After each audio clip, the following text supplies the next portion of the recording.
जय श्री कृष्णा भक्तों, आइए देखते हैं गुरुजी ने आज प्रवचन में। नाम है, एक आदेश है शास्त्र का। आप बहुत काम प्रवृत्ति वाले हैं तो प्रत्येक मास में जब माता बहनें पवित्र हो जाती मासिक धर्म से, तो जिनका पाणी ग्रहण आपने किया, जो पत्नी स्वरूप है, वो ठीक है। वहां भी बार बार के लिए व्यभिचार प्रवृत्ति के लिए शास्त्र आदेश नहीं करता, संयम पूर्वक, और उसका चिंतन नहीं करना। पाणी ग्रहण संस्कार है, घर में विराजमान है, एक संयम एक नियम के अनुसार उसका चिंतन तो फिर भ्रष्ट कर देगा। चिंतन प्रभु का करना है, चिंतन प्रभु की सेवा जो आपके कर्तव्य, इसके चिंतन से बचो। घातक है, बहुत बड़ा जहर है। अगर विषय चिंतन होने लगा तो मरोगे, जिंदा जलोगे, दुर्गति भी होगी। ये अंदर की जो आग है ना, कामाग्नि, ये इतनी बढ़ती चली जाएगी, तुम्हारे होश खराब हो जाएंगे कि मुझे क्या करना चाहिए, क्या नहीं करना चाहिए। कोवा मदांधो मदनातुरोमा, अंधा हो जाएगा, नहीं दिखाई देगा अनुजा तनुजा क्या है कौन है, कुछ नहीं, भ्रष्ट बुद्धि। संभोग का चिंतन नहीं। धर्मयुक्त काम आदेश है शास्त्र में।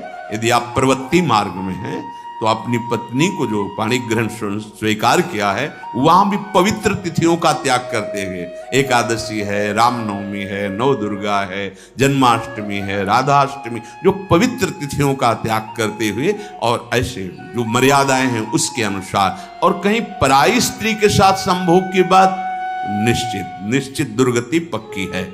ऐसे ही माताओं के लिए है, स्त्री शरीर के लिए है। यदि वो ऐसी गलत चेष्टा, तो पतिवंचक परपति रति करई, रो नरक कल्पसत परई। ये भोग चिंतन से बचने की चेष्टा कीजिए तो क्रिया से अपने आप बच जाएंगे।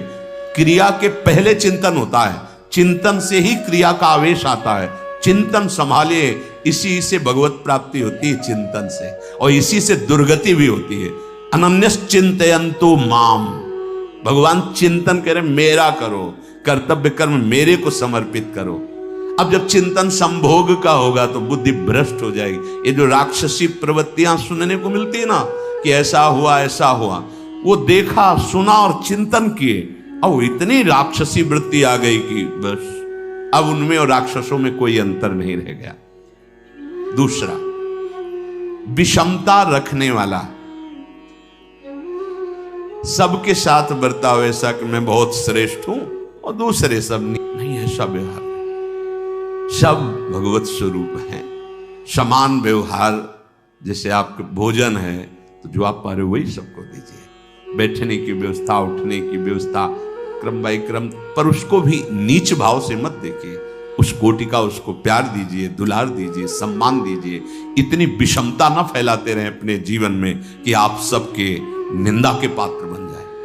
विषमता नहीं, सबको प्यार।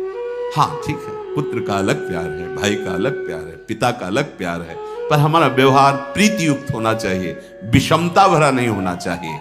अगर हमारे चित्त में विषमता ही रही तो संसार है, प्रभु नहीं है। जीत विषम संसार कीर्ति जग बिस्तर है। जो विषमता पर विजय प्राप्त कर लेता है वही भगवत प्राप्ति का अधिकारी। ये विषमता बहुत बड़ी हानि है। तीसरी बात, अत्यंत मानी होना।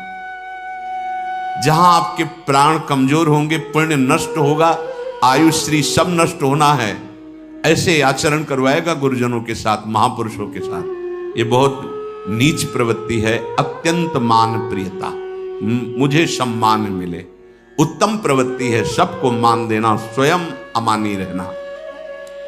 चौथा, दान देने की बात कह के मुकर जाना या दान देकर पश्चाताप करना।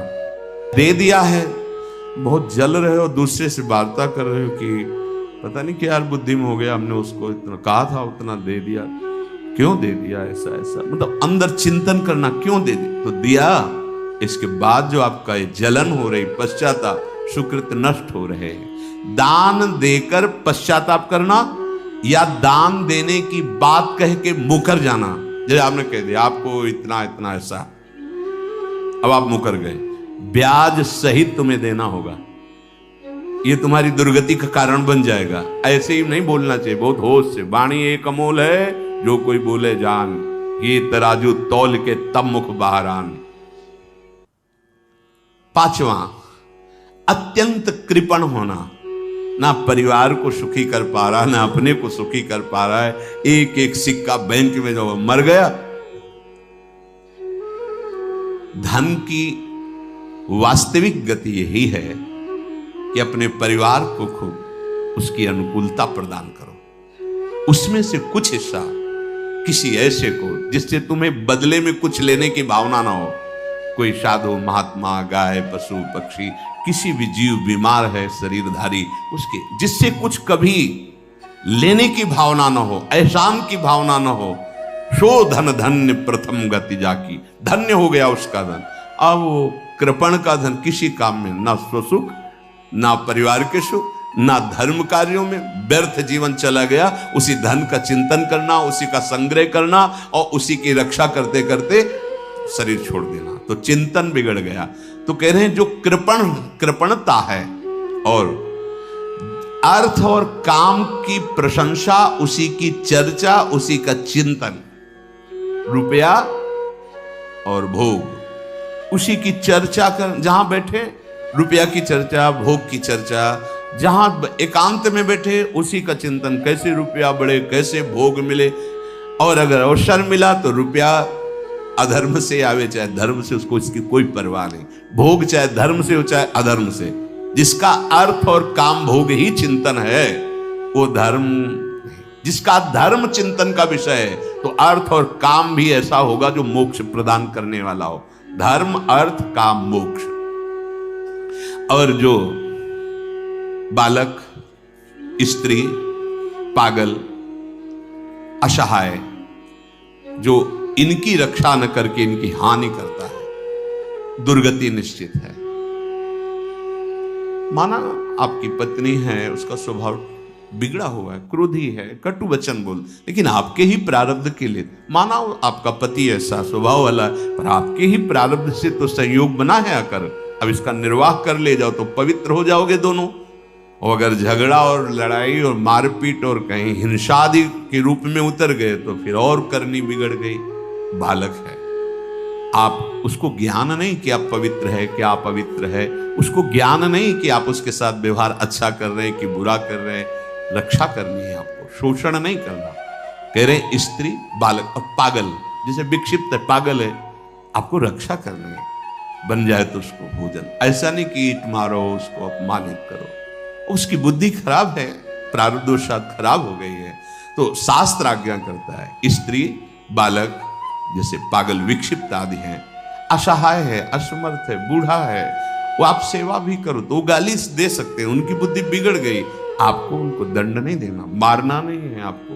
मान लो आपके बड़े बूढ़े बुजुर्ग जन हैं, आप सेवा भी कर रहे हो तो आपको कटु वचन बोल सकते हैं, आपकी निंदा कर सकते हैं, लेकिन आपको उनके साथ व्यवहार सद करना है।